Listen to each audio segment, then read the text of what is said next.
ದಕ್ಷಿಣ ಕನ್ನಡದಲ್ಲಿ ಯುವತಿಯರ ಅತ್ಯಾಚಾರ ಪ್ರಕರಣ ಮತ್ತೆ ಸಂಚಲನ ಮೂಡಿಸ್ತಾ ಇದೆ. ದಕ್ಷಿಣ ಕನ್ನಡ ಎಸ್ಪಿ ಧರ್ಮಸ್ಥಳ ಠಾಣೆಗೆ ಅನಾಮಿಕ ದೂರೊಂದು ದಾಖಲಾಗಿದೆ. ಆ ವ್ಯಕ್ತಿಯಿಂದ ಲಿಖಿತ ದೂರು ನಿನ್ನೆ ಸಲ್ಲಿಕೆಯಾಗಿದೆ.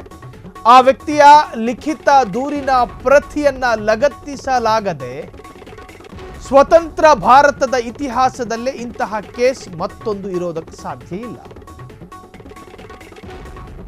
ಸ್ವತಂತ್ರ ಭಾರತದ ಇತಿಹಾಸದಲ್ಲಿ ಇಂತಹ ಕೇಸ್ ಮತ್ತೊಂದು ಇರೋದಕ್ಕೆ ಸಾಧ್ಯ ಇಲ್ಲ. ಸ್ವತಂತ್ರ ಭಾರತದಲ್ಲಿ ಈ ತರಹದ್ದೊಂದು ಪ್ರಕರಣ ಅಥವಾ ಈ ತರಹದ್ದೊಂದು ದೂರು ನೀವು ನೋಡಿರೋದಕ್ಕೆ ಸಾಧ್ಯ ಇಲ್ಲ. ಬೆಂಗಳೂರಿನ ವಕೀಲ ಓಜಸ್ವಿ ಗೌಡ ಸಚಿನ್ ದೇಶಪಾಂಡೆ ಹೆಸರಿನ ಪತ್ರ ಸೋಷಿಯಲ್ ಮೀಡಿಯಾದಲ್ಲಿ ವೈರಲ್ ಆಗಿತ್ತು. ದಕ್ಷಿಣ ಕನ್ನಡದಲ್ಲಿ ಯುವತಿಯರ ಅತ್ಯಾಚಾರ ಪ್ರಕರಣ ಮತ್ತೊಮ್ಮೆ ಸಂಚಲನ ಮೂಡಿಸ್ತಾ ಇದೆ.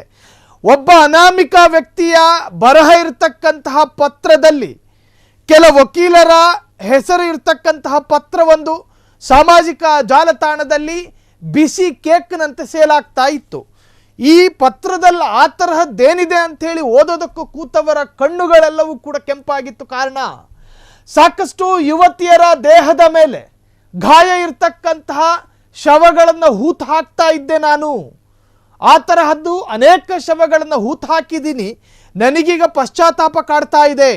ಅಮಾಯಕರ ಹೆಣಗಳನ್ನು ಹೂತು ಹಾಕಿದ್ದ ನನ್ನ ಮನಸ್ಸು ಈಗ ಮಾರ್ಪಟ್ಟಿದೆ. ಪಶ್ಚಾತ್ತಾಪ ಪಟ್ಟು ನಾನು ಪೊಲೀಸರಿಗೆ ಶರಣಾಗತಿ ಆಗ್ತಾ ಇದ್ದೀನಿ. ಹೂತಿಟ್ಟ ಅನೇಕ ಅಸ್ಥಿಪಂಜರಗಳನ್ನು ತೋರಿಸಬಲ್ಲೆ ಅಂಥೇಳಿ ಅದು ಯಾರೋ ಅನಾಮಿಕ ಹೇಳಿ ಪತ್ರವನ್ನು ವೈರಲ್ ಮಾಡಿದ. ಪತ್ರಕ್ಕೆ ಸಂಬಂಧಪಟ್ಟ ಹಾಗೆ ಈಗ ಇತ್ತೀಚೆಗೆ ಬಹಳಷ್ಟು ಸಂಚಲನವನ್ನು ಮೂಡಿಸ್ತಾ ಇದೆ.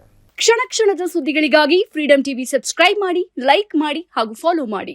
ಹೊಸ ಸುದ್ದಿಗಳ ನೋಟಿಫಿಕೇಶನ್ಗಾಗಿ ಬೆಲ್ ಐಕಾನ್ ಮೇಲೆ ಕ್ಲಿಕ್ ಮಾಡಿ.